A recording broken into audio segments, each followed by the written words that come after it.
Members vote to pave the way for bringing in an engineering consultant after 3 building collapses in recent months. And as Chris Joseph reports, the council learned more about what may have caused the collapses. In late December, a building collapsed on Magazine Street.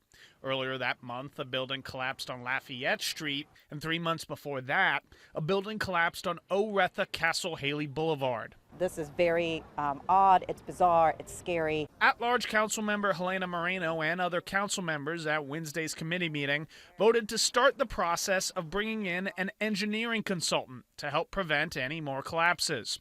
But the majority of the meeting was dedicated to leaders like Preservation Resource Center Executive Director Danielle Del Sol. Del Sol's nonprofit works to renovate and maintain historic buildings.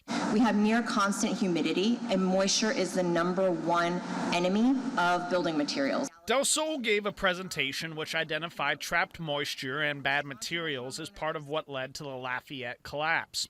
She said owner negligence and a lack of consequences played a role in the Oretha Castle Haley collapse. This is kind of an example of sometimes property owners, do something to their building and they're cited within weeks. Other times property owners own their buildings for over a decade and nothing happens. The Magazine Street collapse's cause remains unclear. Code Enforcement Director Anthony Davis called them anomalies. For the most part, we catch the majority of all those buildings before they get to that particular condition. Despite that, Davis admitted the department's power is limited. We don't know what's happening what's happening internally to a piece of property, but we do know what's happening externally. He also said his department needed more resources, which is something council will get to weigh when it debates the next budget.